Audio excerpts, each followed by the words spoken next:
This is episode 1 of Pointed Conspiracy by Breanna Leslie. This episode is entitled Doris, September 12th, 1967. Psst! Huh? I surveyed the unruly laurel bushes on the edge of campus, but there's nothing. Not even those feral raccoons that Hatfield boys have been feeding every lunch period in their valiant attempt to tame them as pets or fur missiles. No one can really tell with that family. Psst! A glimmer of reflected light blinds me in my right eye while securing my immediate attention. There, in a knotty pine tucked behind the thick fence of tightly placed bushes, it glimmered again, as it shone in 3 distinct beats. Here we go again. I should have been used to her secret codes and veiled meetings by now. One day it's prospective alien life, the next it's government wiretaps and mind control. It was always never ending with Cora. Once I could navigate my way through the gnarly branches to the inside of the massive laurel, I spied the flowered embroidery of Cora's bell bottoms dangling from a sturdy branch. Her backpack sat beneath, with her books and lunch strewn about in complete disorder. She must have just tossed it down when she realized balancing on a tree branch was too complicated with a wobbly counterweight. "Did anyone see you?" she whisper-yelled from her designated branch. You can clearly see that no one did, nor does anyone ever care enough to actually pay attention to us. I've told you before, you can never be too careful. Okay, Cora. Now what is it this time? Russian spies? Don't be ugly, Doris. Do I make fun of you in your books?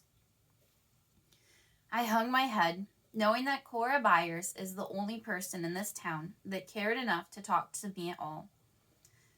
She bit the inside of her cheek and twisted her mouth, with its heart-shaped pout from side to side, watching my shame and probably feeling a little guilty. Cora felt bad for everyone. Hence her friendship with me and every rescue dog hanging out in her family's barn. She was always on a mission to save someone.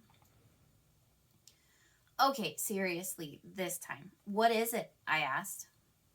Cora hopped down from the branch, flinging splinters of bark through the air as she slid off, and landing with a hard thud and a crunch on the carpet of pine cones beneath the towering pine. She was always as agile as a cat. I would have surely sprained my ankle attempting the same level of athleticism. Peering through the bushes, she looked for eavesdroppers and dusted off her flowery jeans one last time. Cora, any day now, please? We have class.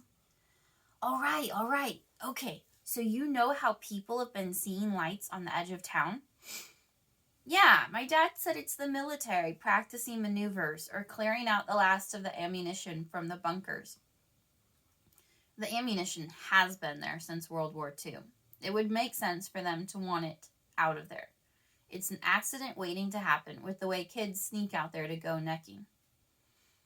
Plausible, yes, but definitely not. So what's the working theory, Nancy Drew? She rolled her rich brown eyes and pressed on despite my ill-timed sarcasm. Last night, I saw the lights and there was this low hum coming from the ground all around my house, but mostly radiating from that wide opening into the woods. Where that cattle gate is? Yeah, and the air blowing through the trees was practically electric, like I'd rubbed a balloon all over my arm. The hairs just stood up. Her face might as well have been electric as she described her fantastical tale. If there's one thing I appreciated, it was the light behind her eyes and the peaks of her eyebrows when she's mid-conspiracy. Ring went the first bell. Her eyes dimmed and flipped toward the 2-story brick building. I watched as her mouth curled into a frown and she looped her index finger through the top handle of her backpack. It was always like that. Instant sadness. School was the equivalent of caging a soaring bird, or in her case, a rabid one. Loathe wasn't a strong enough word. Not to mention she hated it when she couldn't get through a good theory. We both knelt among the pine cones, and I helped her clean up her books. Lord knows Cora needed all the help she could manage to get to Mrs. Grisby's class on time.